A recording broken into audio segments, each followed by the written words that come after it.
Welcome back to another episode of We Don't Know What to Watch, a full episode where we discuss the movie that we found online thanks to magical randomization software from places on the internet, stuff that's all streaming.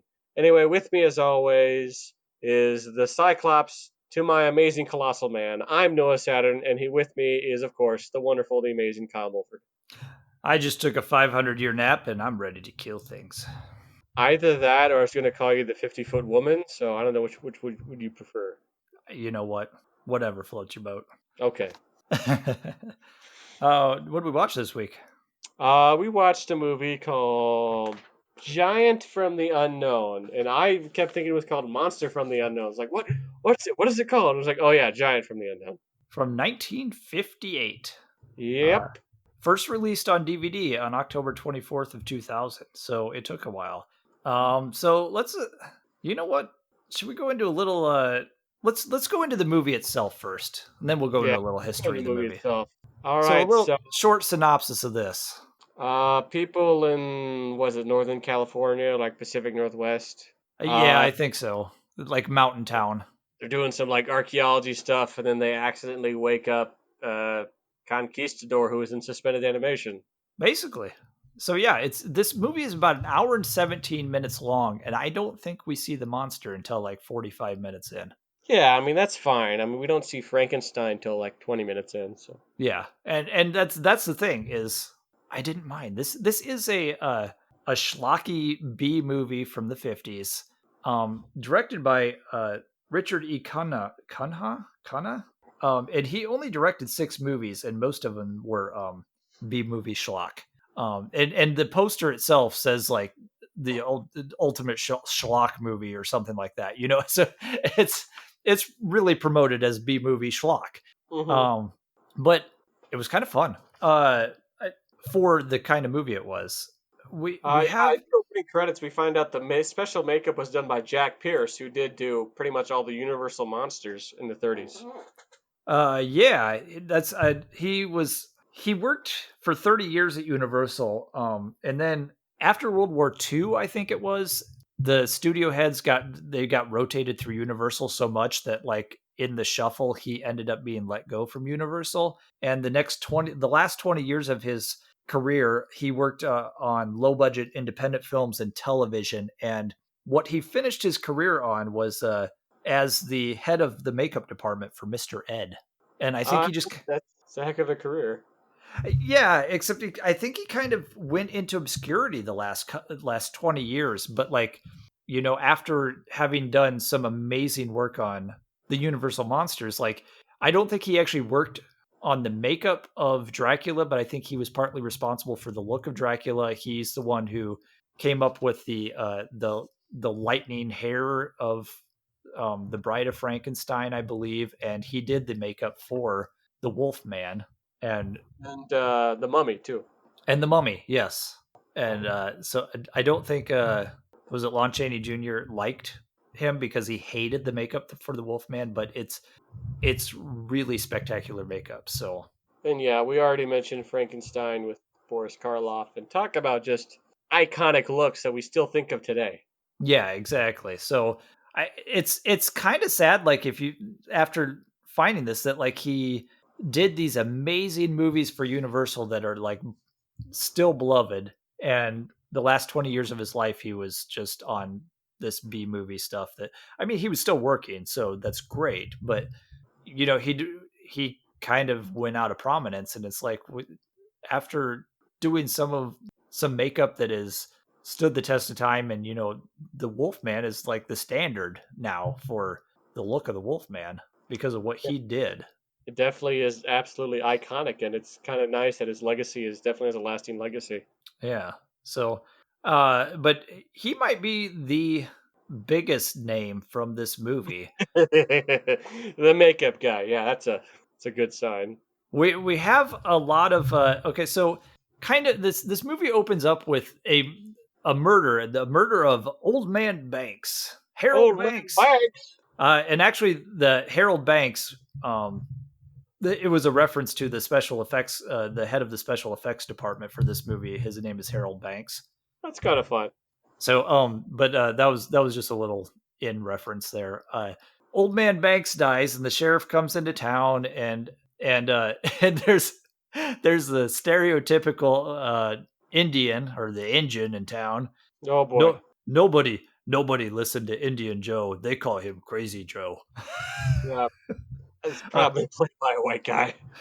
yeah, I don't know, but yeah, he was very stereotypical. But I mean, this is the 1950s, so My favorite part about this early scene was like, wow, they were torn apart. No, it couldn't be like an animal. Then like one guy just kept like pulling up his pants and they were already like really high. So like, yeah, hike up your pants higher, friend. And did you see what was the shop that was behind him? It was like souvenirs of distinction or something like. It's like, what does that even mean? uh, so there's the Indian just basically says, "Oh, there's a curse up on the mountain, and there's an Indian burial ground up there too." And the sheriff's like, "Yeah, okay, Indian Joe, go away, get My out of here with favorite your." part though is just like one girl is like, it could be supernatural. Then a girl goes, supernatural? That's silly. Yeah, and so so you're introduced to the sheriff at the beginning, and then another guy comes down off of the mountain, Wayne Brooks, played by Ed Kemmer, and the sheriff and this Wayne guy and a couple of the other people that were in this movie were all played by people who did a lot of TV in the 50s and 60s. The sheriff had 244 credits to his name on IMDb, and most of the titles sound like westerns. So Yeah, pretty common. Maybe worked on like Bonanza or Gunsmoke or something like that. Since yeah, those but cycled through a lot of guest stars. he comes down from the mountain, and the sheriff has like got a beef with him, and it's never explained, but you never really need it because it's just kind of that's this young man that the sheriff just has an issue with, and then you get someone coming into town. Dr. Frederick Cleveland drives into town with a bunch of equipment and his daughter Janet, and they're here because he's a professor somewhere else, and he's got this theory that there was this conquistador who led his troops up into these mountains, and they kind of veered off from the rest of the Spanish, the Spanish people who came into America, and he led them up into the mountains, and they kind of took over the Indians and whatever and conquered them in this area. And he believed that there was one that named they called his name was Vargas, but they called him, what was it, Diablo something giant, Yeah, but he's supposed to be like this giant man, and so they're here to investigate this, and so of course he's got a beautiful daughter named Janet, and Wayne goes and macks on her at the beginning there, and and they hit it off, of course, and then they're work together to find like this mysterious thing because it turns out that Wayne is also like a scientist slash archaeologist himself. he took one of Dr. Cleveland's classes. So like he's like, "Oh, I know you. I've taken one of your classes. I'd like to show you my lab." So actually the character work in this is very like succinct and like, but like it's complete, but it's not drawn out to like anything. It gets to the point so that this movie can be short, and but you seem to still know a lot about these characters without a I think they were well written because you actually like the characters too, is the thing. Hmm. And that's the thing I like, is that like the Wayne character, the sheriff has a beef with him, but you still like the sheriff. So it's there's no one that's really a bad guy in this other than the monster. So I like that it's a lot of likable characters, even the sheriff who has a beef. So just to have a little bit of conflict, but he shows him his lab, and Janet screams because she looks in a box and there's a lizard in there, and Yes, apparently it's a lizard that came out of this rock. He was in suspended animation, and that's our little clue into how that's our gimmick. that's our gimmick for how the giant ends up coming back. And so he's And like, "Oh, I can show you where I got that lizard," because then the doctor also realizes there's a Spanish cross in his stuff too that was broken, and he put it together. So so they go up that to then we set up the lab, get together, then they do some extreme metal detecting. extreme metal. Well, before they go out and metal detect, though, there was the they set up the whole camp, and they're going to go. The Wayne and the doctor are going to go out with the metal detector, and the daughter Janet is like, what can I do? And they're like, well, did you make up our beds, and did you cook our supper, and did you you stay here and do this, and oh, could you have this ready for us? I was like, oh, there's your 1950s Susie B. homemaker thing going Yeah, on. they But might as well have just said, "Go make me a sandwich." yeah. But the thing that I liked about that is that it was just that one scene. And it was just because that's the way things were back then. It's like, oh, the woman does those household things. They just had that one comment in there where they're like, you stayed, you made up our beds, all this stuff. But then when she says, oh, I want to go out and use this metal detector, it looks fun. And they're like, cool, go at it. Go out there and look for stuff. And so it's not overboard with the with the misogyny Yeah, at least.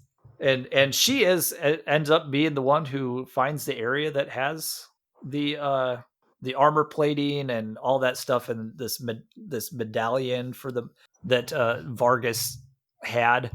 And this is my biggest the biggest plot hole is because they dig up this armor, and the movie starts out with, oh, there's been a murder up in the hills and up in Devil's Crag, which is where they're digging all this stuff. hmm And and I originally heard of this Devil's Crack, like Devil's Devil, Butt.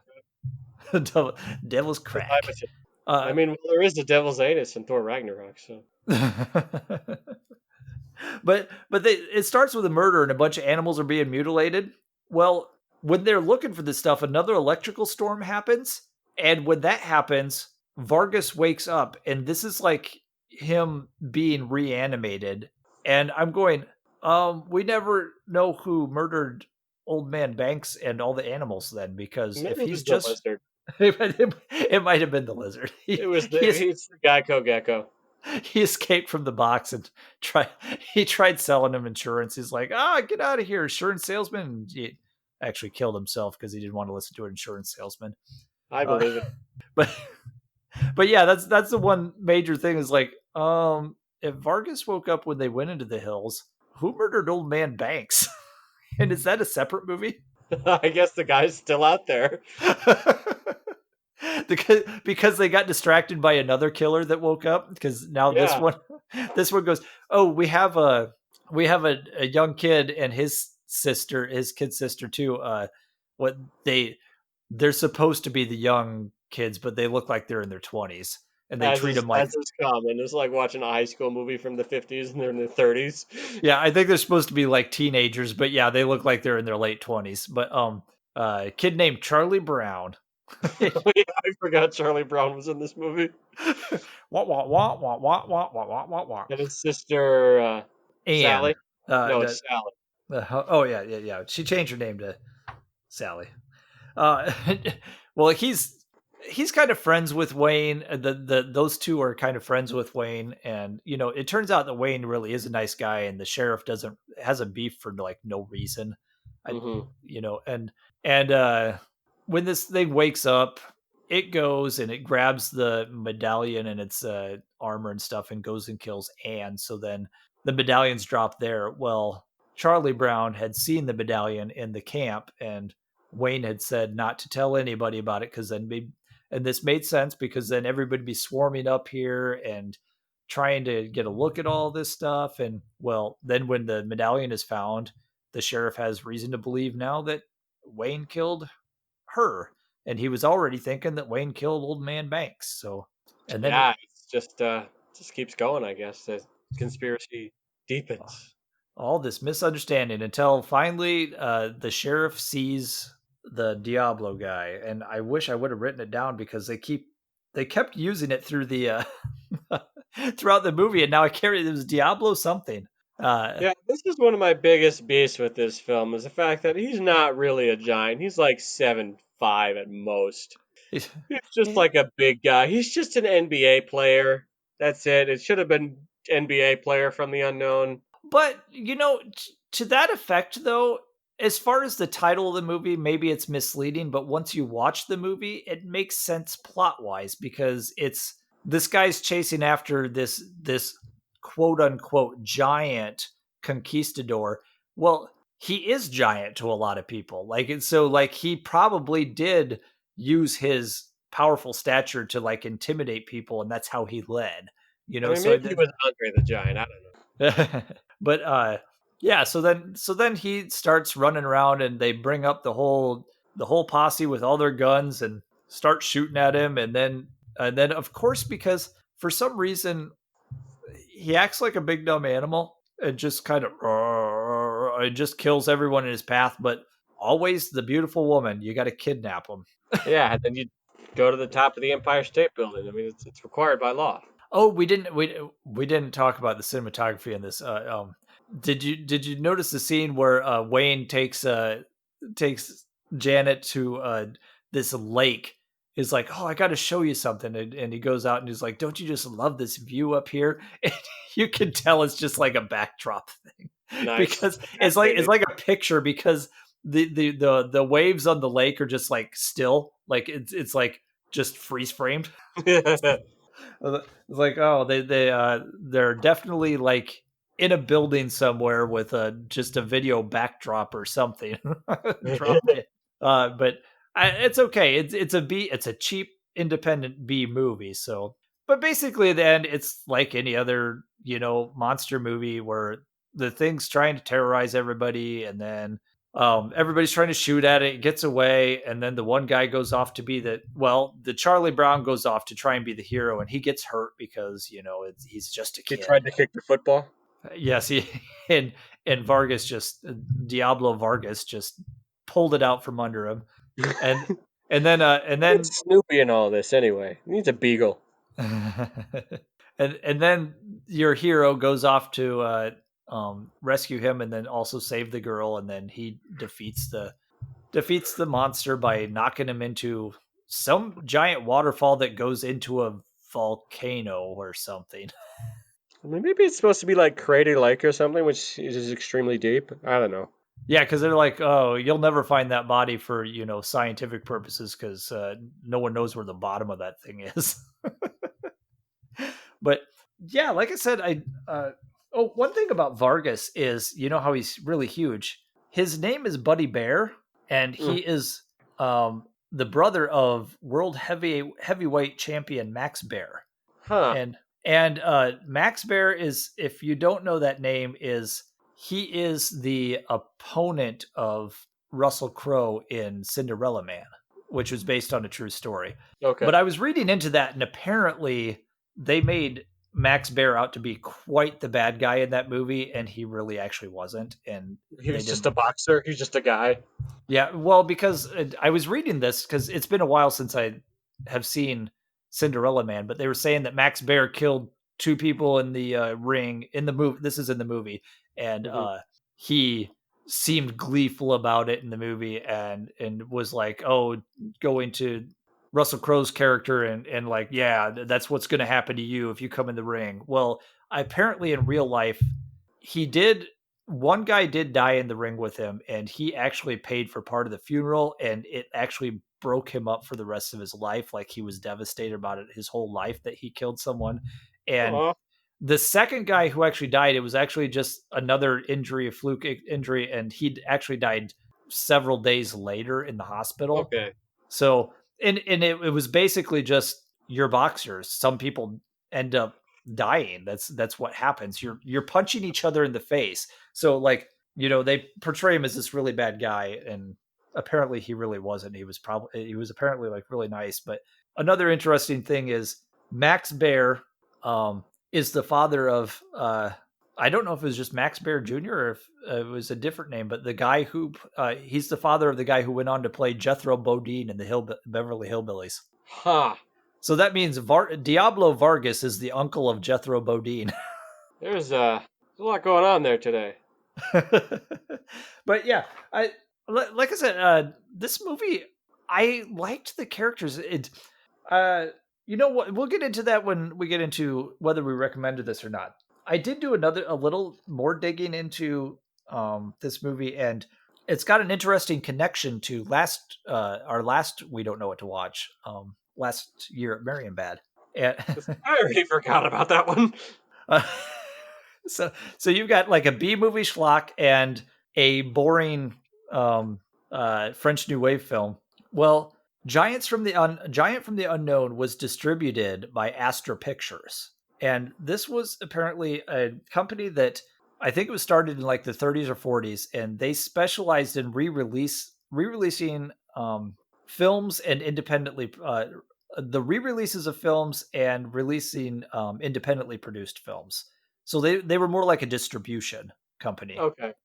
So they would get like these little independent films or re-releases of older films and redistribute them to the theaters, and they did this for a long time, and I guess that it started to be like, oh, this is not enough to keep enough income coming into this company, so they started producing some of their own products in the 1950s, and it just I don't think it just they finally petered out in like the late 50s or early 60s, but they also in their late phases worked with some art house films, and this still didn't save them, but they distributed films like Peeping Tom, and this is distributing to theatrical releases.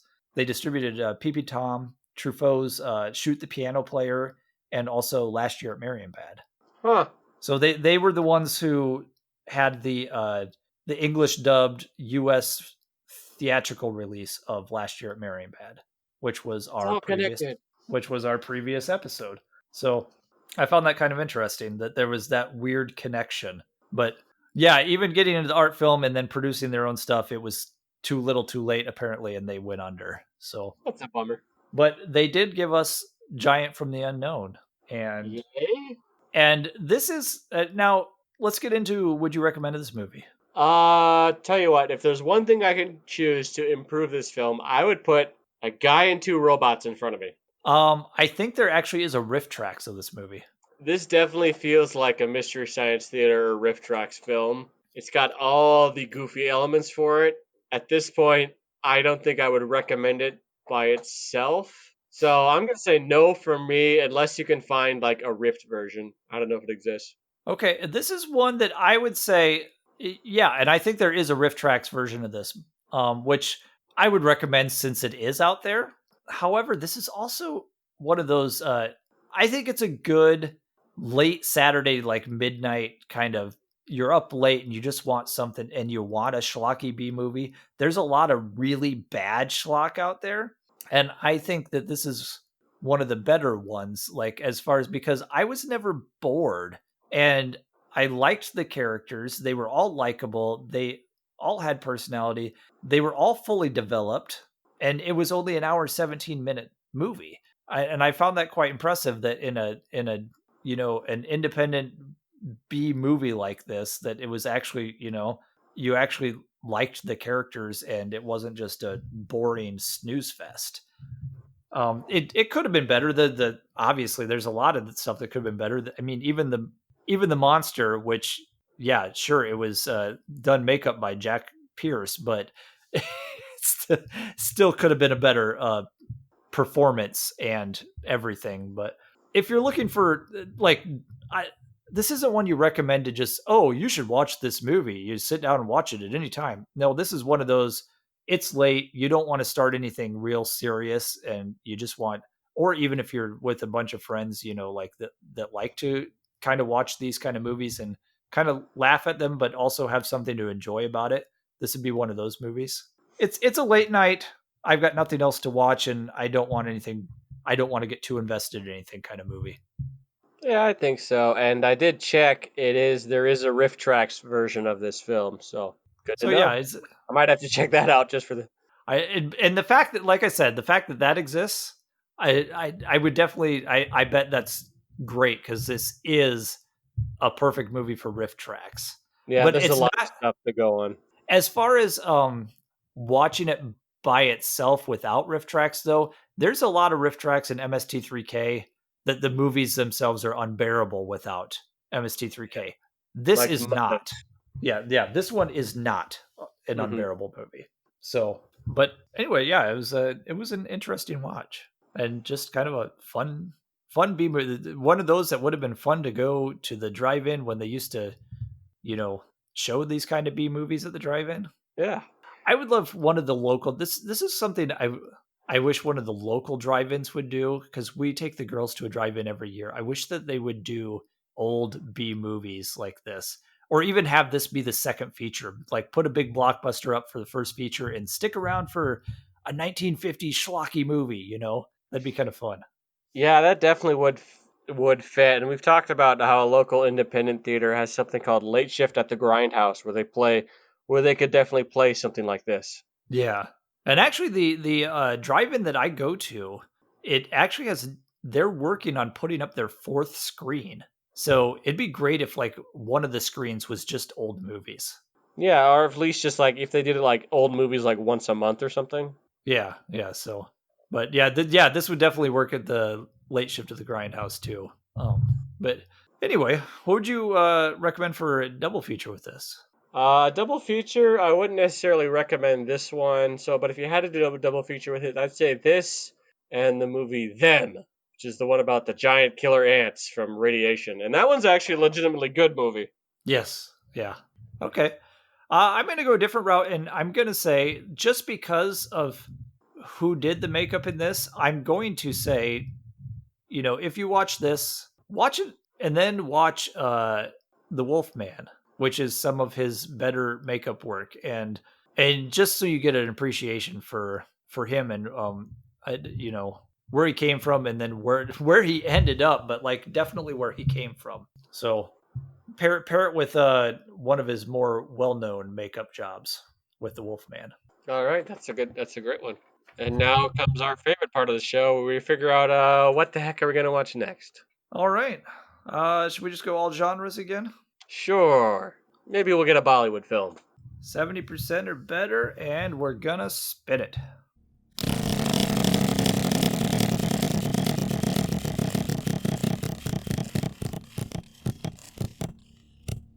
Okay, let's go to see more here.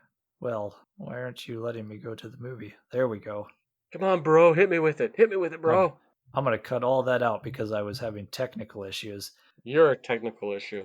This is gonna be on. Oh, you can watch. Holy buckets! You can watch this on Prime Video, Canopy, or on other free streaming services, Tubi and Vudu. Why, it's everywhere. This is a 2012 drama. What Richard Did is a strike. Oh, I was going to ask you if you could figure out the title of the movie, but I'm going to say what Richard did. Just what throwing it Richard. out. Boy, that gave it away. What Richard Did is a striking portrait of the fall of a Dublin golden boy and high school rugby star whose world unravels one summer night. Featuring Jack Rayner and Rosen Murphy. And you know what? I like Jack Rayner, so that's a bonus. Remind me, what else has he done? Have you seen Sing Street? I have not. Okay, he's wonderful in that. He plays the older brother in Sing Street. He was in. I didn't like Free Fire, but he was in that, and he's good in that. And I'm trying to think of. Oh, he was also just recently in Midsummer. He's the boyfriend in Midsummer. Okay, I still haven't seen Midsummer, but okay, yeah, I really I like Jack Rayner, and I hope he gets more work. But this is a 2012 movie, so it might be one of his earlier ones. So anyway, like I said, What Richard Did on Prime Video, Canopy, Tubi, or Vudu. So you got lots of places to watch this. All right. Well, that's our show for this week, and I guess comment below, smash that like button, all that weird lingo that those YouTubers use. And a real giant has to be at least 10 feet tall. Andre the Giant wasn't born yet, so he wasn't 10 feet tall either. But where can we find you on the interwebs? You can find me on Twitter on @Noah_Saturn. That is spelled SATERN. And I am @AwesomeKM on Twitter, and we are also on Instagram We Don't Know What to Watch. You can email us at WeDon'tKnowWhatToWatch@gmail.com. And until next time. Supernatural? That's silly. Silly indeed. All right, bye-bye.